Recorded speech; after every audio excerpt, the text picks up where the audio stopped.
Her phone buzzed at midnight with his name, and she smiled like I wasn't in the room. That's when I knew our vows were dust. If this story stirred something in your heart, give it a like, share your thoughts below, and subscribe to Revenge Forge, where every story reminds us that pain can lead to power. I'm Ross Leland, 40, a sales director at a tech firm in Nashville, Tennessee. My life was a polished machine, tight-driven, damn near perfect. My wife, Jamie, 32, was a spark sharp-witted with a laugh that could melt a room and curves that turned heads. We met 6 years ago at a music festival in East Nashville. I was pitching software to sponsors. She was charming the crowd, her energy a beacon. By the end of the night, we were sharing whiskey trading stories about bad gigs and big dreams. 2 years later, we married on a Cumberland riverboat, her vows whispered against the sunset, promising a life of trust and fire. Our condo in the Gulch was our stronghold.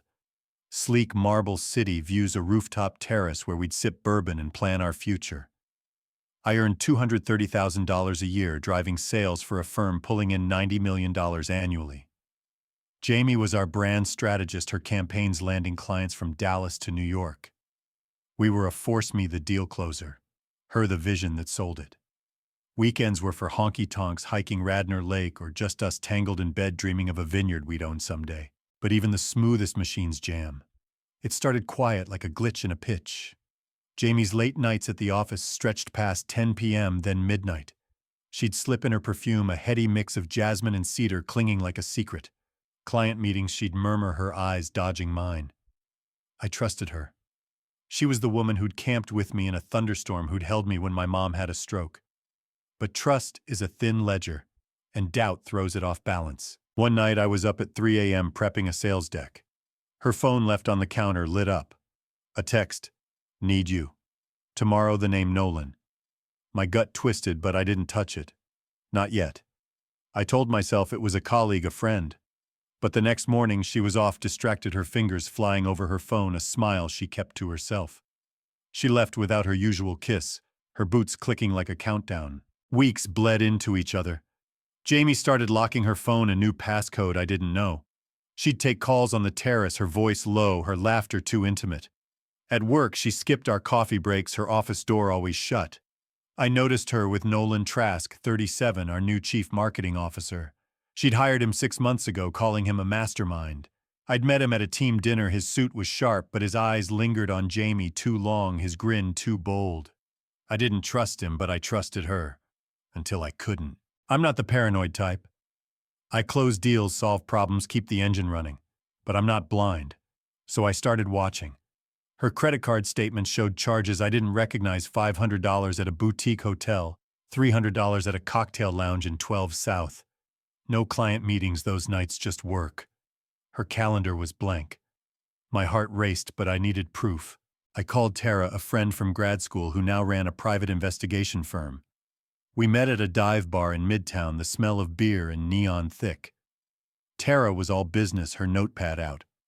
"What's the deal, Ross?" she asked, her voice low. "I think Jamie's cheating," I said, the words bitter. "With Nolan Trask, I need to know." Tara nodded, no pity. "Give me a week, I'll get you answers." 6 days later, she sent a file. Photos Jamie and Nolan at a rooftop bar, his hand on her thigh, her lips brushing his ear. Another of them slipping into a hotel elevator, her dress clinging to her, his tie loose. Text from a burner phone. "You're all I want. Tomorrow." Jamie's reply. "You're dangerous, Nolan. I'm yours." My hands shook the screen, a blur. It wasn't just an affair. It was a blade to my chest. But there was more. At work, Jamie was stealing my thunder. Our latest sales campaign, my strategy, my late nights, was pitched as her breakthrough in a board meeting. I overheard her tell the CEO, "Ross is great with clients, but I'm the one shaping the future." The room clapped, impressed. I stood outside unseen, my fists clenched. She wasn't just breaking our vows, she was erasing my work. I could have stormed in, called her out.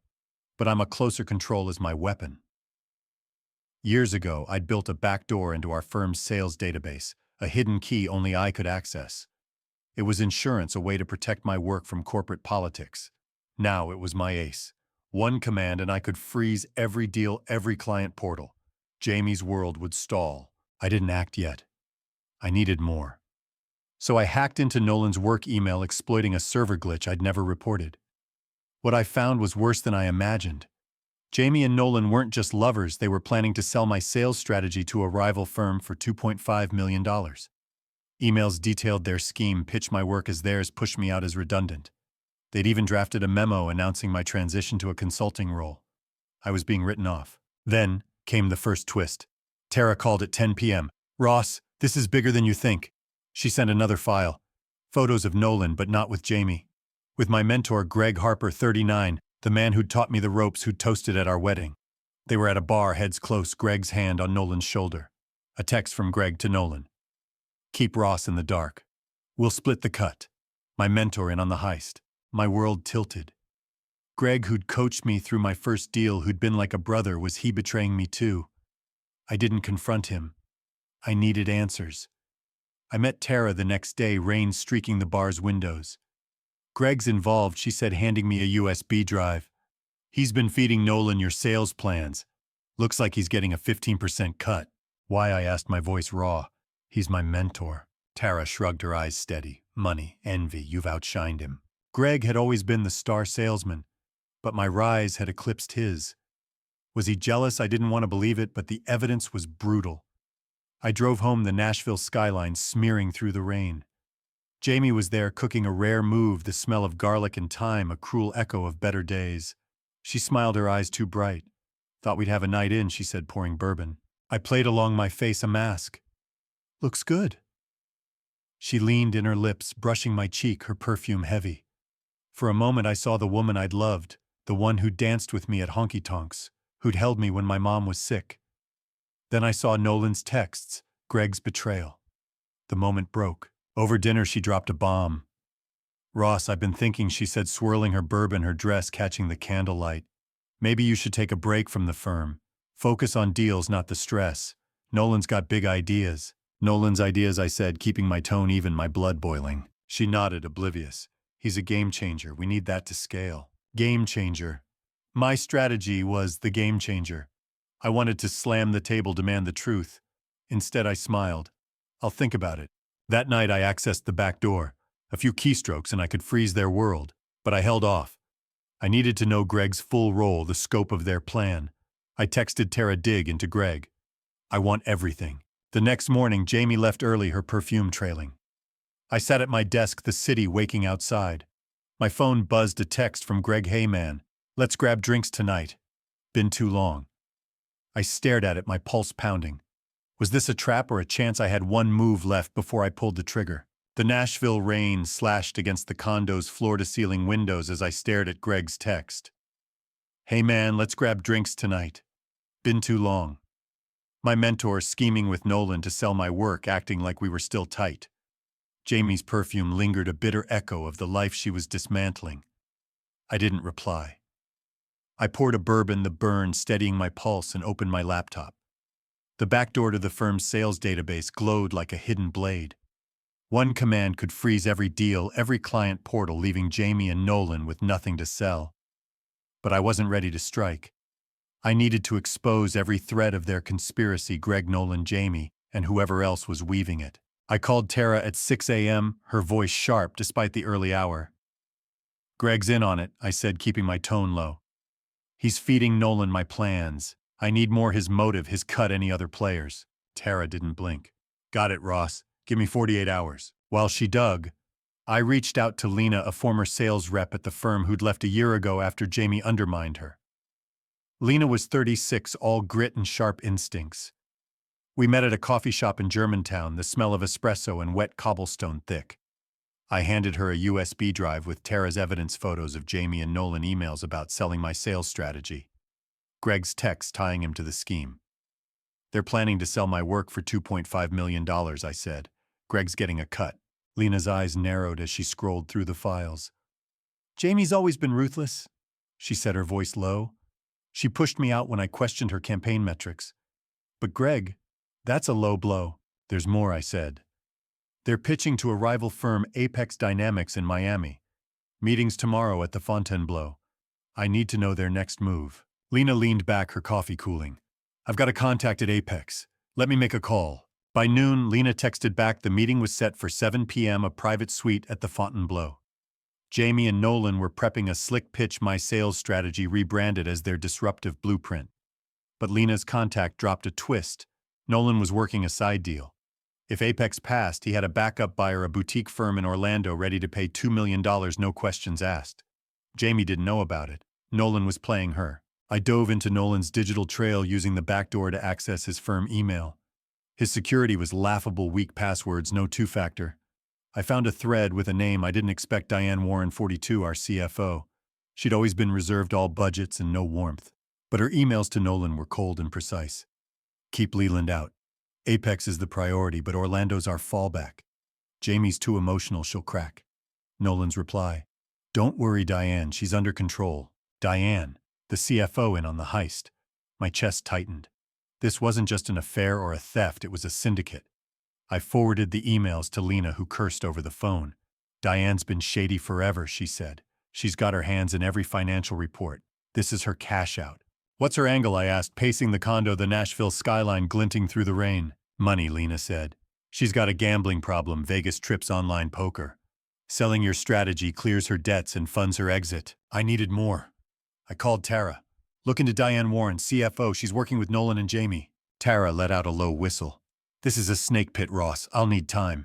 Make it fast, I said. They're pitching tomorrow. That night, Jamie came home at 10 p.m., her boots clicking her perfume, a sultry fog. She kissed my cheek, her lips cold, her dress clinging to her like a second skin. Big day tomorrow, she said, pouring whiskey. Miami trip. Apex is a big fish. Apex, huh? I said, playing dumb, my pulse racing. Sounds huge. She smiled, but it didn't reach her eyes. Could change everything. She leaned in, her hand brushing mine, her eyes catching the candlelight. For a second, I saw the woman who danced with me at dawn, who'd held me when my mom was sick. Then I saw Nolan's texts, Greg's betrayal, Diane's emails. The illusion shattered. I didn't sleep. I worked tightening the tracking script I'd planted. Every email, every file Jamie and Nolan touched, I saw. By 3 a.m. I had their pitch deck, my sales strategy dressed up with Jamie's flair and Nolan's spin.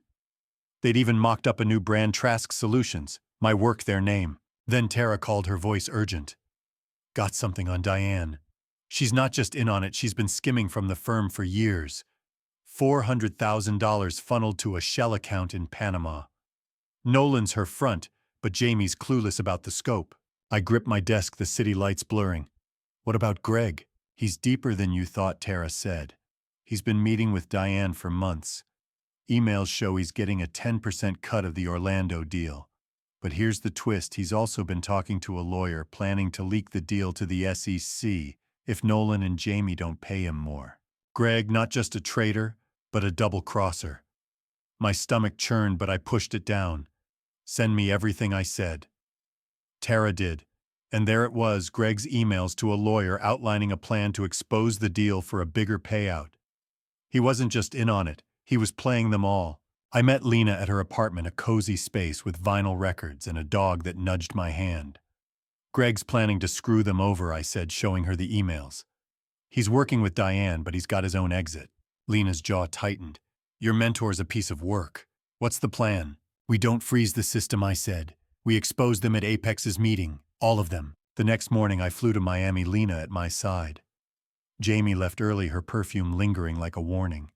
She thought I was at the office, buried in deals. The Fontainebleau was all sleek marble and ocean views, the kind of place Jamie owned. She was in her element, her emerald dress catching every eye, her smile a weapon. Nolan stood beside her, his suit sharp, his grin smug. Diane was there too, her presence quiet but commanding, her eyes scanning the room. The Apex execs, 3 suits with cold gazes, sat at a glass table sipping mojitos. I slipped in, Lena blending into the crowd of tech pros. We'd hacked the guest list, posing as consultants. Jamie's pitch was flawless. Our strategy redefined sales, scalable, authentic, ours. Nolan chimed in, all charm. With your investment, we'll dominate the South. My strategy. They're lies. I stood, my voice cutting through the buzz. Before you sign, you should know the truth. Jamie's eyes locked on mine, her face paling. Nolan's smile vanished. Diane's hand froze on her glass. Ross, Jamie said, her voice tight. This isn't the time. It's exactly the time, I said, plugging my laptop into the projector. The screen lit up emails between Jamie Nolan and Diane plotting to sell my strategy. Bank records of Diane's $400,000 theft. Greg's texts tying him to the scheme. And a wire transfer Greg to Diane $12,000 labeled consulting fee. The room went silent. One of the Apex execs, a man with a gray beard, leaned forward. "Explain this, Miss Leland." Jamie stammered, her charm crumbling. "It's a misunderstanding. Ross is upset. Personal issues." "No," I said, my voice steel. "You stole my work. Diane's been skimming $400,000. Nolan's your front man. And Greg, he's planning to leak this deal to the SEC for a bigger cut." Nolan tried to interrupt. "This is absurd." "Absurd." I cut in, clicking to the next slide.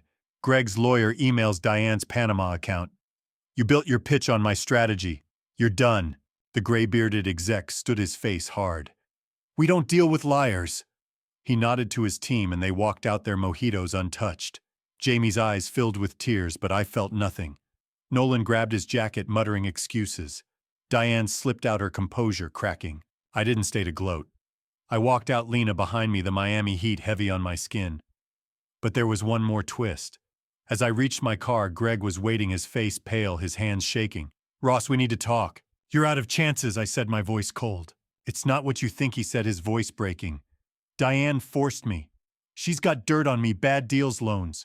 I didn't want to hurt you." I stared at him, the mentor I'd trusted, the man who'd sold me out. "You chose this," I said. "Own it." He reached for me, but I stepped back. "Ross, please." "Stay away," I said, getting into my car. As I drove off, my phone buzzed. "Tara, Diane's making a move. She's meeting the Orlando buyer tomorrow. Jamie's out, but Greg's going with her." The game wasn't over. They weren't done. Neither was I. The Miami heat pressed against my skin as I drove away from Greg's trembling figure, his words drowned by the city's pulse. My mentor, Jamie Nolan, Diane, they'd spun a web of deceit to bury me, each strand laced with greed and betrayal. But I wasn't caught. I was Ross Leland, and I'd burn their lies to the ground. Tara's text about Diane's meeting with the Orlando buyer with Greg in tow was a flare in the dark. They thought they could slip away, but I was already tightening the noose. Back in Nashville, I locked myself in the condo, the skyline, a jagged pulse through the windows. My laptop hummed the backdoor code, a silent weapon I hadn't unleashed. One command could freeze the firm's sales database, every deal, every client portal, leaving Diane and Greg with nothing to sell. But I wanted more than a crash. I wanted truth, sharp and searing, to cut through their scheme. I called Tara at 5 a.m., her voice crisp despite the hour. "Diane's meeting the Orlando buyer tonight," I said. "Some outfit called SunPulse Solutions. Greg's with her. I need the where, the when, and their pitch." "On it," Tara said. "SunPulse is known for buying hot IP, no questions asked. I'll have something by noon." While she worked, I met Lena at a diner in East Nashville, the smell of coffee and pancakes grounding me. I showed her Tara's latest file, Diane's Panama account, Greg's double-cross plan, the Orlando deal. "They've cut Jamie out," I said. "Diane's running the show now." Lena's eyes narrowed, her fork pausing mid-bite. "Jamie's out, that's brutal. What's the move?" "We don't freeze the system," I said, my voice steady. "We expose them to SunPulse. If they lose this, they're done." Lena grinned fierce. "You're a steel trap, Leland. I'm in." Tara delivered by 11 a.m., texting a location, a private rooftop bar in Orlando's Thornton Park, 8 p.m. Diane and Greg were pitching my sales strategy as their own, promising SunPulse a clean product for $2 million. But Tara had more. "Diane's desperate," she said over the phone. "She's been dodging creditors. That $400,000 she skimmed half went to cover her gambling debts, the rest to SunPulse as a deposit. If this deal fails, she's exposed." "And Greg?" I asked, my jaw tight. "He's sinking," Tara said. "Diane's got him by the throat, threatened to leak his bad loans to his family if he doesn't play along. But he's still scheming. He's got a burner phone, texting a whistleblower about the deal. Greg, always the survivor, planning to betray his own betrayers." I didn't feel pity, just a cold resolve. I called Nate, a former IT guy at the firm pushed out by Diane for flagging budget issues. Nate was 39, razor sharp, with a grudge to match. We met at his loft, a cluttered space with servers and craft beer bottles. I showed him the evidence, Diane's accounts, Greg's texts, the Orlando pitch. "I need you to help me end this," I said. Nate's eyes glinted. "Diane screwed me over. I'm all in." We moved fast. Nate hacked into Diane's cloud drive, pulling the final pitch deck, my sales strategy rebranded with Greg's name slapped on it.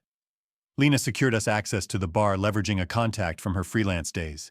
By 6 p.m., we were on a flight to Orlando, the city's lights gleaming below. I wore a suit, the first since my wedding, my laptop tucked under my arm. Lena and Nate flanked me. Our faces set the Florida heat heavy as we landed. The Thornton Park rooftop bar was all glass and neon, a playground for Orlando's elite. Diane was there, her tailored blazer sharp, her smile calculated. Greg stood beside her, his eyes darting his tie loose.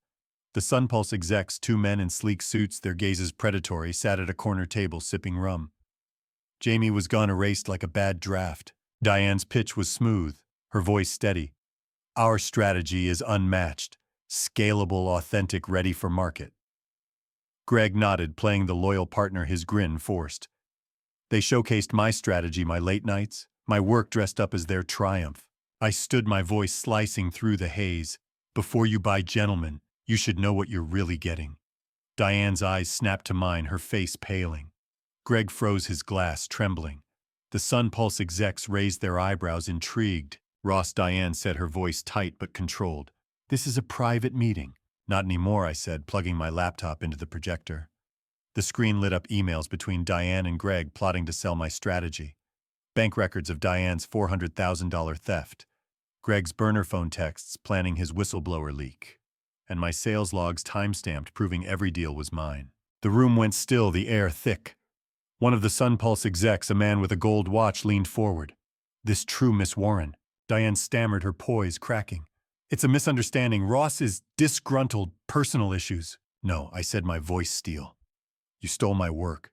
Skimmed $400,000 from our firm. Greg's playing you, planning to leak this deal for a bigger cut. Greg's face went white.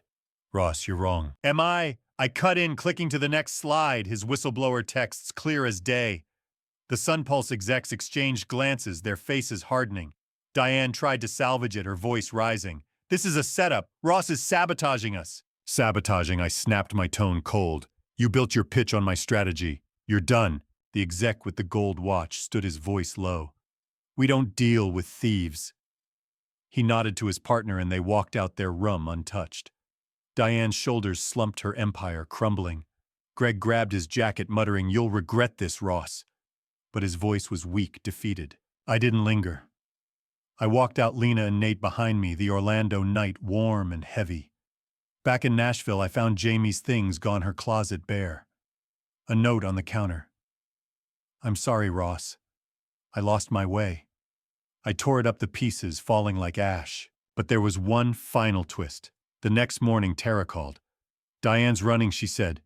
She's liquidating firm assets, trying to disappear. But Greg, he's flipped. He's talking to the board, offering to testify against Diane for immunity. I leaned back, the Nashville skyline steady outside. Greg, always the survivor, throwing Diane under the bus to save himself.